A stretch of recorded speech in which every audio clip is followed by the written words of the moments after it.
Everybody, welcome to the latest episode of the SCU Show. I'm your host, SCU, episode number 39. We have another great show for you this week. And really, we weren't supposed to do a show this week. I was supposed to be away doing something else, life stuff. Unfortunately, everything fell through as pretty much, as you can tell by my lucky shirt. That's how it's been this whole week, that things have just been falling apart. So I'm hoping wearing this lucky shirt today brings a good show and we have fun. Alright, so it's going to be a short show because, again, last night I was writing stuff down and I was like, I don't have much to go off of. And I have a lot of stuff I want to say for episode number 40 next week. So we got some short topics this week. One of the topics I want to start with, JT Daniels has transferred from USC to the University of Georgia. At first, I was like, why would he do that? It didn't make any sense to me at first. Because they had Jamie Newman, who just transferred from Wake Forest. He's going to be the starter, and there's no question about that at this point. He's a very versatile quarterback, can run the ball, he's a great arm, very good accuracy, all this other stuff. So I was thinking, why did JT Daniels transfer to the University of Georgia? What sense does that make? And then I talked to a Georgia expert, Savannah Lehigh, who I used to work with at Last Word on Sports. So shout out to her. She told me that JT Daniels would probably have to sit out a year. And I was like, oh, really? I didn't even know that. I didn't think about that. I didn't know that. I didn't know. I looked into it. As I said last week, I looked into JT Daniels and where he might go. And now this week we know he's going to Georgia. Well, this just makes a lot of things a lot more interesting when it comes to the Bulldogs. Very, very interesting. Because they have Newman this year. Newman's going to start. He'll lead them to an SEC, probably the SEC title game, depending on what Florida does. Depending on what the whole college football thing does. Which still, there'll be college football, but like we said last week, if there's no college football, besides the SEC, Georgia-Florida will be a semifinal in the playoff. But anyway, Georgia is going to be very good at quarterback for the next few years. They have Jamie Newman this year. He's a graduate transfer, so this year is the year he's going to prepare for the NFL draft and everything. Next year will be JT Daniels' year. And then they have some more quarterbacks that I've been told about by not just Savannah Lehigh, from a former colleague of mine. I also told my buddy Derek Dean, who's a scout, who follows these guys and looks at the guys' films. There are two guys that here's one guy that the Bulldogs do have, and he's a 2021 commit to the University of Georgia as far as I'm concerned. His name is Brock Vandagriff. Apologies if I say that wrong. Brock Vandagriff was supposed to be, as Savannah put it, it. That's what she told me. She was like, he's it. And I was like, okay, this sounds very interesting. I don't know what that means, but obviously it means he's a very talented quarterback, so that's be something to watch out for sure. But as of right now, Jamie Newman 2020. JT Daniels is a sophomore as far as I'm concerned, so he'll be there 2021, 2022, and if he decides to stay for his senior season, 2023. He's going to be Georgia's quarterback for at least 2 years to come. So after Jamie Newman does his thing and then goes to the NFL, so the way you look at it, JT Daniels going to Georgia makes sense. It's a good idea. At first, I wasn't a fan of it, but now I really like it. Obviously, I wish him the best of luck because he's my favorite quarterback prospect in college since Lamar Jackson back in 2018. So the other story for the day, we have 3 stories for this episode. Very, very short show, because, again, just put this stuff together. The XFL, it may be coming back. Wouldn't that be interesting? And I was going to come on the show, and I was going to say that, if Vince McMahon was one of the potential suitors for the XFL's return, I was going to go off again. Be like, what the hell, man? Third time's not the charm for this, for you, But it's been reported that he is not in the running for that, so I'm not going to say I'm happy for it, but I'm glad it's not him. There's at least 20 suitors. The bids are due in July or August, or the auctions in August or something like those lines. But the point is, we could have XFL football come 2021. Just maybe a little bit. And there are only really 2 potential suitors that I saw. Maybe these guys will make a good fit. Just maybe. The first one was Disney new CEO, Bob Chapek. I hope, again, if I say that wrong, apologies. Bob Chapek is the new CEO at Disney.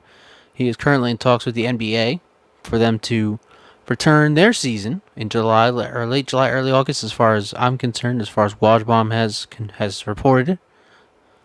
He also has Disney World, Disneyland, Shanghai, they have one in Paris, one in Tokyo.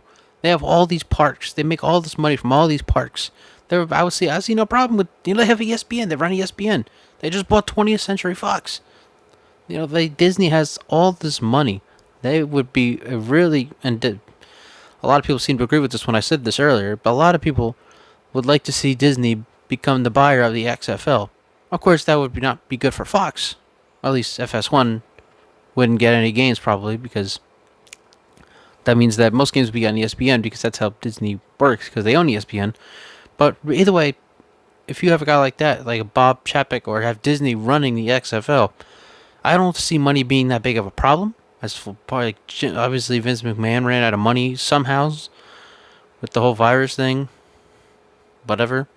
But I'm glad it's not him coming back. I believe Bob Chapek would be a good spot. The other one that I said might be a good, player here, Amazon founder Jeff Bezos. By the way, if I'm not mistaken, Amazon was founded July 6th, 1994, which was about 16 days before I was born. Anyway, Jeff Bezos is running a very successful company. I don't think anybody can dispute that.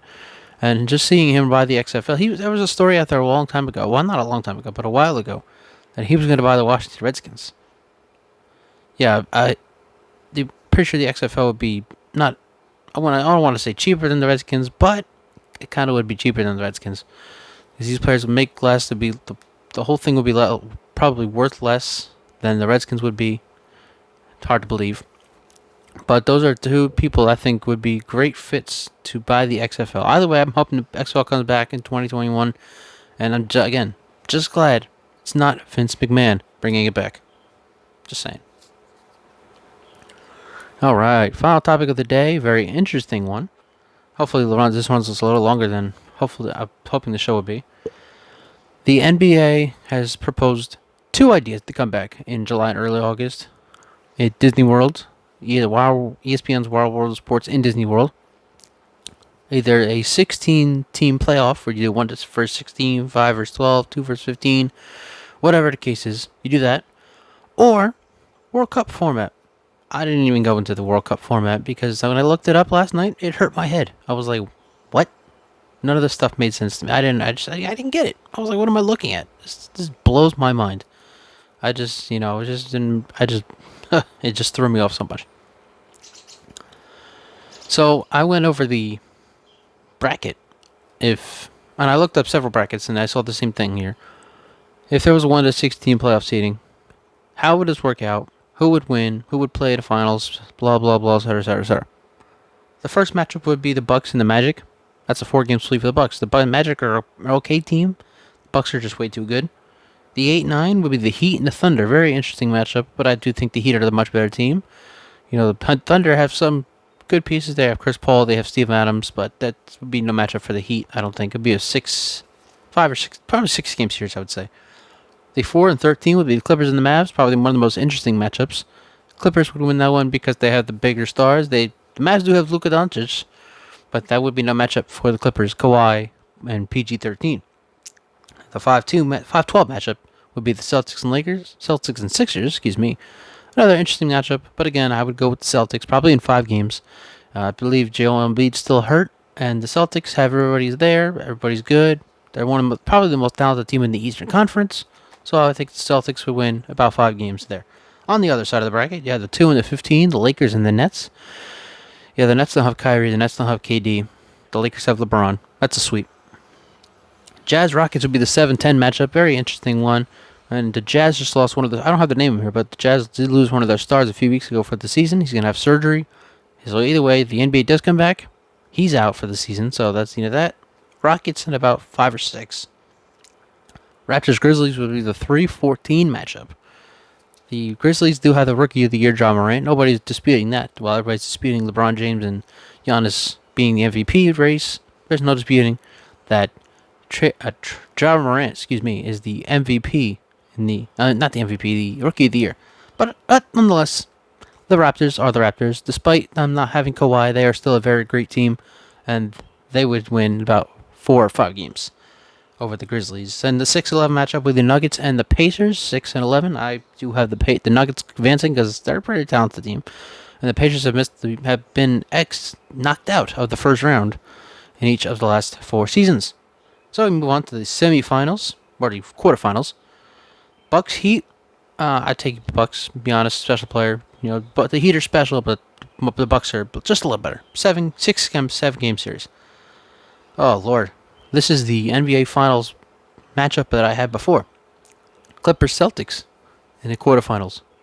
That'd be 7 games, no question. But I would take the Clippers, kind of like be like a Raptors Sixers series from last year. Be somewhere around a buzzer beater to decide who wins that one. I would take the Clippers, in a 6 or 7 game series, probably 7. On the other side, we have the Lakers and the Rockets. That's about a 5-game series. Every year, we see that Russell Westbrook and James Harden and the Rockets are always exited out by the second round. Not different here, especially going up against LeBron James and Anthony Davis. Yeah, that's probably a 5-game series. Raptors Nuggets. I would take the Raptors. Raptors again, very special team. Probably the third best team in the East, behind Miami and Boston, or just behind Boston. I love what the Raptors doing last year with Kawhi. I love what they're doing without him this year. I love Fred VanVleet, one of my favorite guys in the NBA. He's not not talked about much, but I do like him. Very talented guy in Toronto. That's a 5-6 game series right there. Semifinals.